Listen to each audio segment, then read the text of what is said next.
Hey guys, welcome back. It's Sarah. So I asked on Instagram what you guys want to see more of on my YouTube channel, and the overwhelming majority want to hear about my weight loss journey, and I've been putting this off for a long time. So I finally just want to do one long video to talk about everything about my weight loss. Part of it was also intentional. I did want to wait until a significant amount of time has passed since I lost the initial weight to do this video so that I can really prove to myself that this is not just a fluke, that I can actually maintain my weight long term. And so far so good. I haven't bounced back. I've had times of like slight fluctuations, but that's life, that's normal. But I'm the same weight now as I was when I first lost the weight. And I really didn't think I was gonna get to this point. I am at the lowest weight I've ever been in my entire 20s. And part of me was convinced this whole time that this is not possible. Everybody says after 25, the scale's just gonna keep going up. I knew this is an area in my life that I wanted to improve on, so I'm glad I finally did it. So just to give you guys a reference, this is my most recent before and after. I know it's showing a lot of skin, but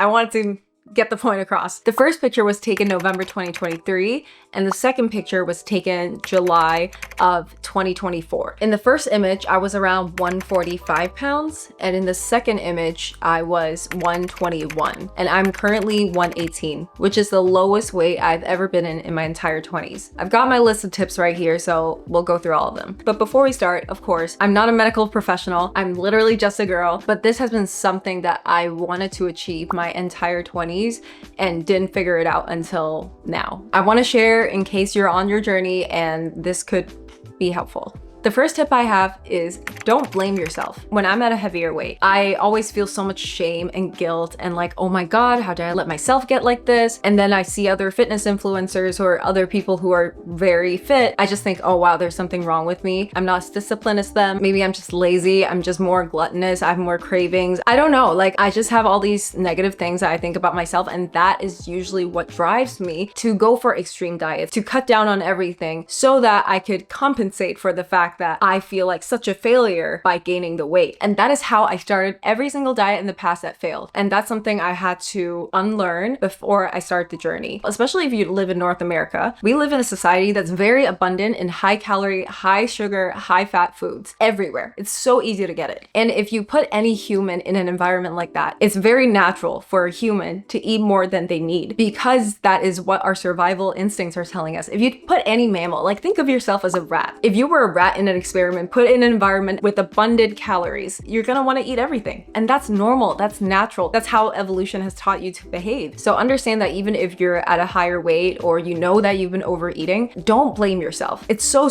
easy to eat more than you need in an environment like that. And it is not intuitive or natural for us as humans to be put in that situation and know immediately, okay, this is something I should moderate a little bit more. That is not natural to us. So if you're in that environment and you want to make sure you're only eating what you need to set certain boundaries, and that's something that we can strategize later. The first part is just don't let the guilt and the shame be the motivation for your weight loss, because you haven't failed at anything. You just haven't learned how to eat exactly what you need. My second tip is to meet yourself where you're at. I think it's really easy to like look at all these fitness influencers and they are literally eating just kale and almonds and drinking kale juice and sea moss and lemon juice. It's so completely different than the standard American diet that you might feel like, okay, I need to copy exactly what they're eating in order to get the body that they have. That's kind of how I felt watching a lot of what I eat in a day videos. The assumption I have is if I eat exactly like her, I will look exactly like her. And that is not the case. If you are at your high weight by eating exactly what you're eating right now, any calories you take away from that will either lead to a weight loss or slow your weight gain. So be very honest with yourself, look at your activity level, look at your food, and make slow, small adjustments that you actually enjoy. And that's a much better way to create change instead of matching someone else's perfect diet.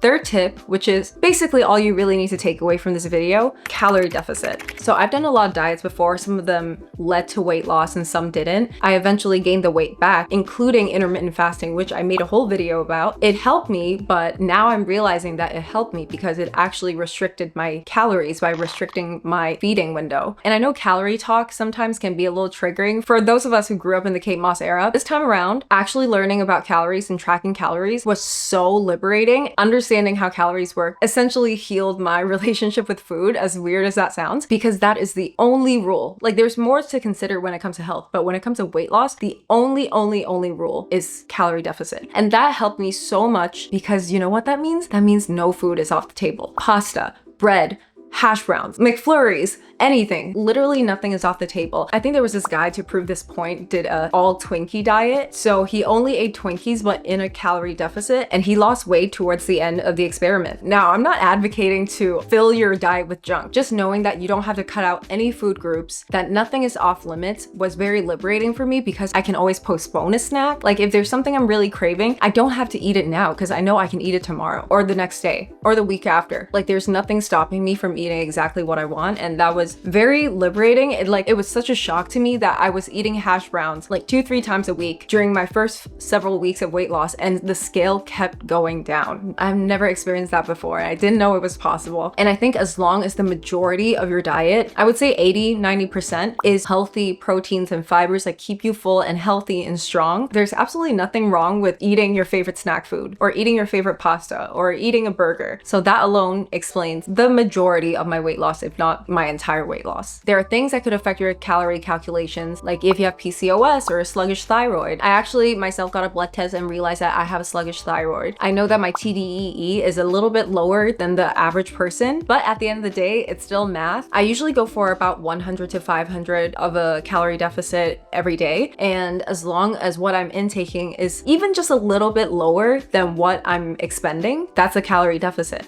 Number 4, tracking results. This is another tool that a lot of people might not feel super comfortable with. This is another tool that I found very, very helpful, which is weighing myself every day. I know that sounds like too much for a lot of people, and a lot of nutritionists are like, don't look at the scale, it's okay. Trying to lose weight without checking the scale is like trying to save money without ever checking your bank account. I do it the same time every morning after I pee, before I eat or drink anything, and it takes like 30 seconds. And I know there is some kind of fear that a lot of people have, and I used to have, around the scale, but the more I did it, the more I overcame it, and I just saw it as a data point. Like, literally, whether I step on the scale or not, I'm gonna weigh the same. It's just whether or not I have that data point. It helped me very precisely see weight trends over a long period of time, like all the ups and downs, all the cycles I'm in, how things trend slowly downwards. Like, I can see all of it, and that was super helpful. Another thing it helped me with is seeing how certain foods cause water retention in me. So for example, if I have a carb heavy dinner the night before, the next day I'll probably be 2 pounds heavier. And that's not because I just ingested 7,000 calories of food and gained it in fat. It's just because when I have a lot of carbs, my body will hold on to more water weight. Another thing I found out is during my luteal phase, I can be up to 4 pounds heavier just because of my luteal phase. I hold on to a lot of water right before my period, and because I was weighing myself every day, I can sync it to when my cycle is, and I know exactly when it's around 10 days before my period, I'll see the scale go up, and this has been predictably true every single month. I think that's something cool to learn about myself. If I didn't track my weight this way, I would never find these things out, and I might even freak out when I decide to randomly weigh myself during my luteal phase and see the scale go up so much. So I just found that very, very helpful, to the point where if I see the scale go up, I don't even have to check my period app. I just know that I'm about to get my period. Another thing to track is, of course, your calories. And how I've been doing that is just using an app. And I also use a food scale to weigh all my foods, whether it's me cooking or if we're ordering takeout. If I can weigh my food, I try my best to weigh my food. In the beginning, I don't do that anymore. I feel like we're just really bad at guesstimating, especially if you've never actually weighed food before. You can't just put a random amount and expect your calories to be accurate. So having a food scale and an app to track everything really, really helped. And I knew it was accurate because whatever weekly deficit I had was correlating almost perfectly with my scale. So tracking in all aspects really took all the guesswork out of weight loss, which was very, very emotionally comforting to me. Even if I have feelings of like, oh my God, I'm so stuffed and I'm going to bed, I still know I was in a caloric deficit, so there's nothing to worry about. I'm just like, okay, I had a lot of broccoli today, but it's fine. Even when it gets a little hard, I know that there's no guesswork. I'm actually going down the right path. So that was very comforting and really helped me when times got a little tough. The next tip, which I've probably alluded to in everything else I said about calories, food is 90% of the equation. So your exercise is typically a very, very, very small amount of your total total daily energy expenditure. And unless you're an athlete or you have a super active job, for most of us, the exercise we're doing isn't really burning that many calories. If you're burning a lot, for sure track them, but I didn't even bother with like getting trackers or anything for my energy expenditure because I know even though I go to the gym every once in a while, I work from home, I have a mostly sedentary job, and it just doesn't contribute that much to a caloric deficit for most people. It's much easier to not eat the calories than to try to burn it off later. So focusing on food first would be my first suggestion. When I first started losing weight, I didn't really exercise at all, which is not what I'm recommending because I knew that I had two problems. I'm sedentary and I'm overeating. I wanted to solve one problem at a time, which is something I talked about in my advice for your 20s video. But because I had two problems, I want to tackle one at a time. I fixed my relationship with food and I ate in a caloric deficit consistently, and then I started incorporating exercise and strength training. But it is true what they say, abs are made in the kitchen. Focus on food first. I don't think anyone really loses significant amount of weight without at least paying a bit more attention to what they're consuming. Now, the next tip is have a plan. I knew I wanted to reach this goal, but there were a lot of things I was not willing to give up. So one thing is sharing food with family. Like I really enjoy getting to spend time with Carlos' family, my family, and when there are big Asian gatherings, there's always gonna be food. That is something I never wanted to give up, so I planned for it. So what does that mean? You still have to live your life. Like I didn't want to be the type of person who's just like, oh, I can't go to this restaurant, I'm on a diet. Because my mentality is this is not a diet, this is just how I eat. So if there's a birthday or an event or something really joyous that I want to be a part of, I don't want to have to remove myself from the environment or not join in on the celebration. So how do I plan for it? Now, the majority of the food that you will come across in the wild is going to be very heavy on sugar, carbs, and fat. Nothing wrong with those food groups, but they are very easily available. Like nobody takes a carb supplement or a sugar supplement or a fat supplement. Well, I guess omega-3. It's very abundant, and most foods that you will find, let's say at a gas station, is going to be sweet, sugary, carby, fatty goodness. So in order to save that for special occasions, the majority of your diet needs to be food that you need, but you can't easily find elsewhere. So what is that? Vegetables, protein. It's actually very hard to find a food that's very high in fiber. So make sure during the week when you're eating by yourself or you have some control over what you eat, make sure you have big servings of vegetables, big servings of protein throughout the week. And that's not to say that you can't have carbs, but if you're gonna eat a lot of carbs and a lot of fat on the weekend, just save it for that time so you can plan out the week and still have a balanced diet overall. And that's not the same thing as a cheat day. You didn't cheat or fail at your diet just because you planned for eating more carbs and eating more sugar when you're trying out a new restaurant or you're hanging out with your family. But planning for these things is going to be really helpful. This is something I learned really early because I started my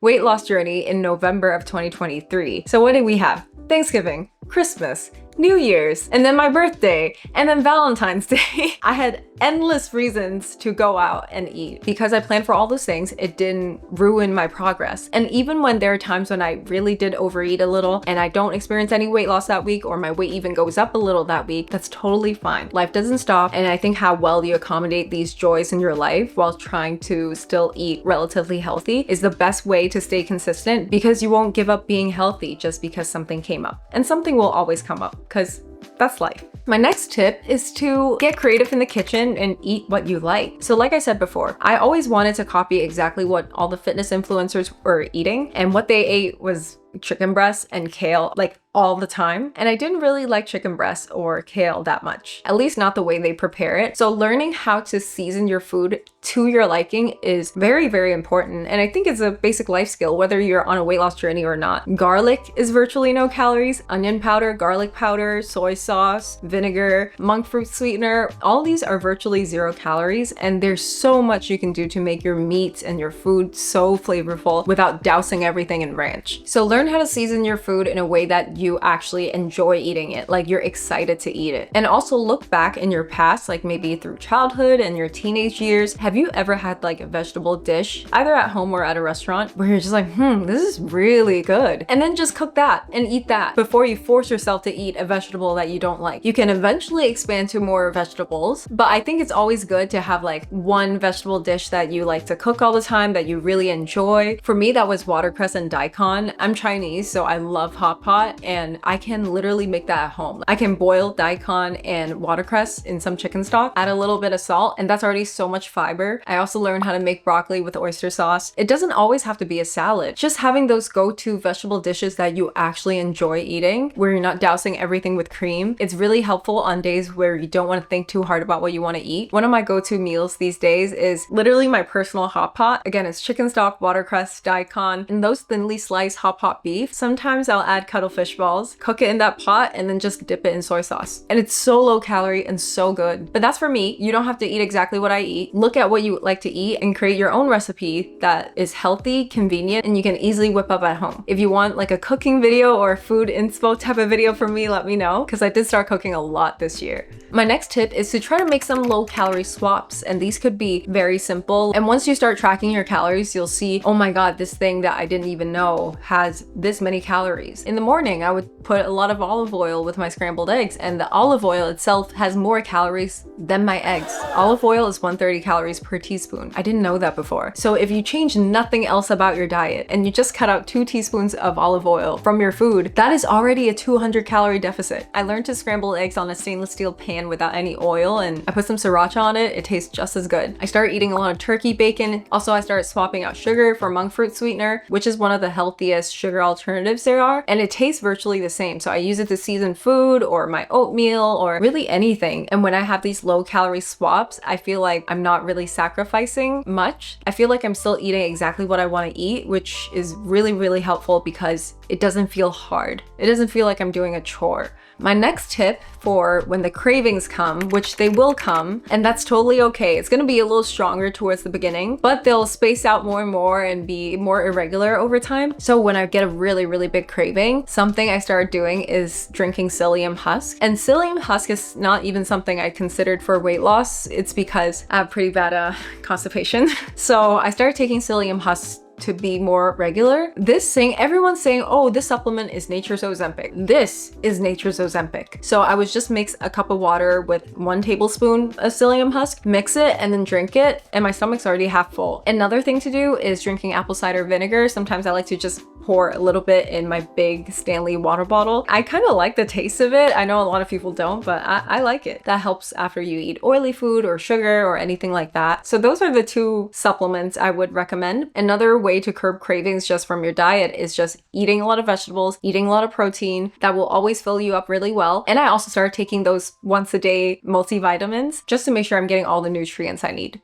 Last tip I'll leave you with, treat weight loss as a skill. Maybe I'm just slow, but this was never taught to me, how to properly count calories, how to cook, how to season my food properly. Like, these were not things that were taught to me ever in my life at school or in my home. Therefore, you need to treat it like you're learning a new skill. Like, if you've never touched a piano in your life and you want to play a full song, that is where you're at if you're starting your weight loss journey from scratch. So in the beginning, you're gonna have to track your calories more. You're gonna have to look at sheet music more. But eventually it becomes almost muscle memory. Like, these days I don't really track my calories anymore, and I can actually space out my weigh-ins more because I'm pretty steady at my current weight, and it's much easier to guesstimate how many calories is in something when you've spent a couple months consistently tracking every single meal. And even though it might take up a little bit more of your mental space in the beginning, that's totally normal, but this won't be forever. Treat it like you're learning any other new skill. Give it the respect and the time that it deserves. Just know that this is something you'll eventually get the hang of, and you can be much more intuitive with it,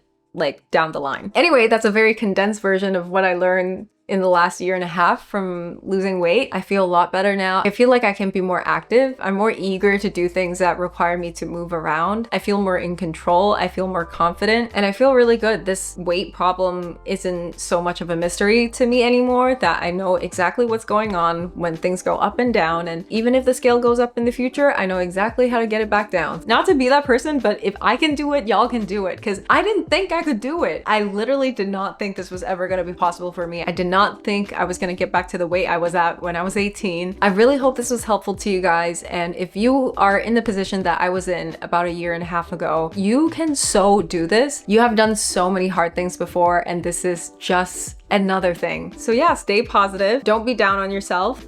Best of luck to all of you, and see you guys next week. Bye.